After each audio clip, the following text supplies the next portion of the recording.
শুভ সন্ধ্যা আমার প্রিয় ছাত্রছাত্রী। আহ, আমি বলেছিলাম যে ফাইনাল যেটা কোশ্চেন লিস্ট দেবো সেটা হচ্ছে 10 মার্কের কিছু সাজেশন আমি দেবো। তো অলরেডি 2 মার্কের এবং 5 মার্কের সাজেশনগুলো দেওয়া হয়ে গেছে। তো আজকে আমি একটি পিডিএফ তৈরি করেছি, সেখানে 10 মার্কের 10টা কোশ্চেন আমি সেট করে রেখেছি। এই 10টা কোশ্চেন যদি তোমরা করো তাহলে 10টা কোশ্চেনের মধ্যে আশা করি তোমরা 3টে কোশ্চেন পেয়ে যাবে। ঠিক আছে? তো আমি এই 10টা কোশ্চেনটা পিডিএফের আকারে করেছি, আমি সাজেশন আকারে।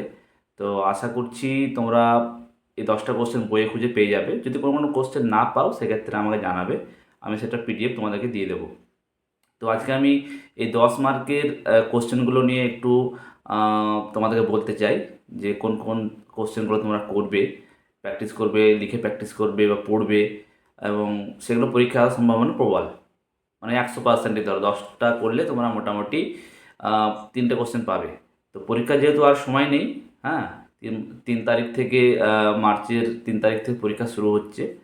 তো আমি আর সম্ভবত আর সেরকম সাজেশন করার সুযোগ পাবো না, কারণ পরীক্ষা, উচ্চ মাধ্যমিক পরীক্ষার সেন্টার আমাদের স্কুলে আছে, সেক্ষেত্রে ডিউটিতে ব্যস্ত থাকতে হবে। তো আজকে আমি ফাইনালি 10 মার্কের কোশ্চেনগুলো করে ফেলেছি, এবং একটা ফাইনাল সাজেশন যেটা আমি পরীক্ষার জাস্ট কিছুদিন আগে দেবো। ঠিক আছে? মানে তোমাদের যারা সবগুলো কোশ্চেন করতে একটু বিরক্ত বোধ করছো তাদের জন্য আমি আরেকবার বলে রাখছি যে একদম ফাইনাল একটা আমি মডেল কোশ্চেন সেট করে রেখেছি। সেটা যদি করো, জাস্ট ওটা আমি পরীক্ষার 2 থেকে 3 দিন আগে দেবো।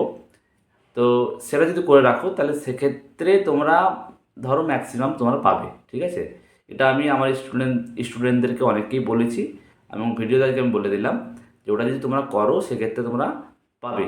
তো আজকে আমি, চলো একটা পিডিএফ আমি শেয়ার করছি তোমাদের সঙ্গে 10 মার্কের কোশ্চেন নিয়ে, এবং সেটা তোমরা দেখো, এবং আশা করি তোমরা এই কোশ্চেনগুলো অনুশীলন করবে এবং পড়াশোনা করবে এই কোশ্চেনগুলোর মধ্যে থেকে। আশা করি তোমরা সবগুলোই পাবে। তো দেখো, এখানে আমি একটা পিডিএফ শেয়ার করেছি এবং স্ক্রিনটা তোমাদের সঙ্গে আমি শেয়ার করেছি। হ্যাঁ, সাজেশন একাদশ শ্রেণী দ্বিতীয় সেমিস্টার, প্রশ্নের মান 10, মানে প্রতিটা প্রশ্নের মান 10। এবং সেক্ষেত্রে কিছু কিছু প্রশ্ন রয়েছে, সেখানে প্রশ্নের নাম্বারগুলো একটু ব্রেক করা আছে, মানে 2+3+5 বা আরও অন্য অন্য ভাবে নাম্বারগুলো ব্রেক করা আছে। কিন্তু ম্যাক্সিমাম কোশ্চেনই বড় কোশ্চেন 10 নাম্বারের। ঠিক আছে? তো আমি এখানে 10টা কোশ্চেন সেট করে রেখেছি।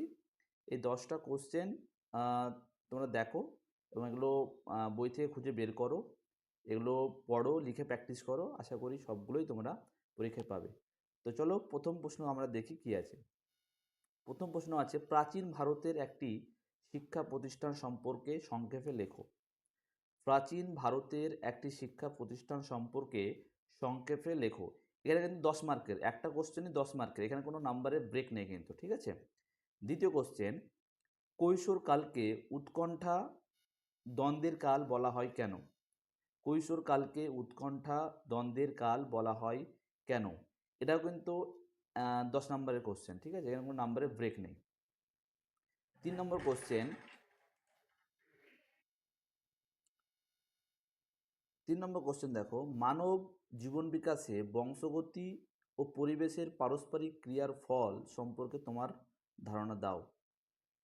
মানব বিকাশের বংশগতি ও পরিবেশের পারস্পরিক ক্রিয়ার ফল সম্পর্কে তোমার ধারণা দাও। 4 নম্বর কোশ্চেন, বৃদ্ধি ও বিকাশ কাকে বলে? বৃদ্ধি ও বিকাশ কাকে বলে? এই দুটি প্রক্রিয়ার বৈশিষ্ট্যগুলি লেখো। বৃদ্ধি ও বিকাশ প্রক্রিয়ার মধ্যে সম্পর্ক নির্ণয় করো। এখানে দেখো নাম্বারগুলো কিন্তু ব্রেক করে দেওয়া আছে, 2+3+5, মানে বৃদ্ধি ও বিকাশ কাকে বলে এই দুটোর জন্য, মানে এই দুটো সংজ্ঞার জন্য 2 নাম্বার দেওয়া আছে। এই দুটি প্রক্রিয়ার বৈশিষ্ট্যগুলি লেখো, এই বৈশিষ্ট্যের জন্য 3 নাম্বার দেওয়া আছে। বৃদ্ধি ও বিকাশ প্রক্রিয়ার মধ্যে সম্পর্ক নির্ণয় করো, এখানে 5 নাম্বার দেওয়া আছে। তারপরে কোশ্চেন 5 নম্বরের, 1954 সালের উডের ডিসপ্যাচের সুপারিশগুলি লেখো। হান্টার কমিশনের সুপারিশ অনুযায়ী মাধ্যমিক শিক্ষা সংক্রান্ত নীতিগুলি আলোচনা করো। এখানে 5+5, 5+5 দেওয়া আছে, মানে 1954 সালের উডের ডিসপ্যাচের সুপারিশগুলি লেখো, এর জন্য 5 নাম্বার পাবে। আর হান্টার কমিশনের সুপারিশ অনুযায়ী মাধ্যমিক শিক্ষা সংক্রান্ত নীতিগুলি আলোচনা করো। এখানে 5 নম্বর আছে। 6 নম্বর কোশ্চেন, মধ্যযুগের ইসলামীয় শিক্ষা ব্যবস্থার বৈশিষ্ট্যগুলি লেখো। মধ্যযুগের ইসলামীয় শিক্ষা ব্যবস্থার বৈশিষ্ট্যগুলি লেখো। মুসলিম যুগের শিক্ষার সুবিধা ও অসুবিধাগুলি উল্লেখ করো। এখানে নাম্বার বিভাজন রয়েছে 6+2+2। 7 নম্বর কোশ্চেন, মেকেলের মন্তব্য বলতে কি বোঝায়? মেকেলের মন্তব্য বলতে কি বোঝায়? কিভাবে মেকেলের মন্তব্য প্রাচ্য ও পাশ্চাত্যের দ্বন্দ্বের অবসান ঘটায়? মেকেলের মন্তব্যের তাৎপর্য লেখো। এখানে নাম্বার বিভাজনটা রয়েছে 2+6+2। ঠিক আছে? তো তোমাদের যেসব কোশ্চেনগুলো নিয়ে নাম্বার বিভাজন রয়েছে সেসব কোশ্চেনগুলো যদি তোমরা অ্যাটেন্ড করো সেক্ষেত্রে নাম্বার পাওয়ার সম্ভাবনাটা বেশি। কারণ প্রত্যেকটা নাম্বারের কোশ্চেনের পার্টে কিছু না কিছু নাম্বার তুমি পাবে। কিন্তু যে কোশ্চেনগুলো একটানা আছে, একটাই কোশ্চেন এবং তার মার্ক 10 নাম্বার, সেক্ষেত্রে নাম্বার ফুল মার্ক বা বেশি নাম্বার পাওয়ার সম্ভাবনাটা কম থাকে যদি খুব ভালোভাবে লিখতে না পারো। তো আমি সবসময় বলি বা এখনও বলছি যে যেসব কোশ্চেনগুলো ব্রেক আকারে থাকে, পার্টভাবে থাকে, সেই সব কোশ্চেনগুলো তোমরা অ্যাটেন্ড করার চেষ্টা করবে। 8 নম্বর কোশ্চেন রয়েছে, শিক্ষাক্ষেত্রে জাতীয় শিক্ষা আন্দোলনের প্রভাব সংক্ষেপে লেখো। শিক্ষাক্ষেত্রে জাতীয় শিক্ষা আন্দোলনের প্রভাব সংক্ষেপে লেখো।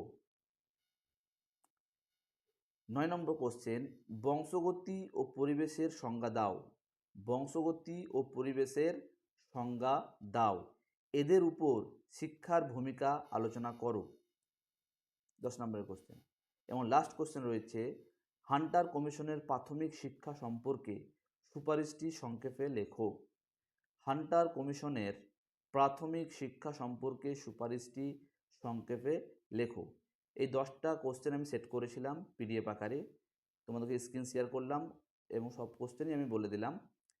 এই কোশ্চেনগুলো তোমরা বই থেকে খুঁজে বের করো, কোশ্চেনগুলো পড়ো ভালোভাবে, লিখে প্র্যাকটিস করো এবং যে কোশ্চেনগুলো তোমরা পাবে না সেই কোশ্চেনটা তুমি আমাকে মেসেজ করো, আমি তার পিডিএফ তোমাদেরকে আমি দেওয়ার চেষ্টা করব। তো ভালো থেকো সবাই, আবার পরের ভিডিওতে দেখা হবে।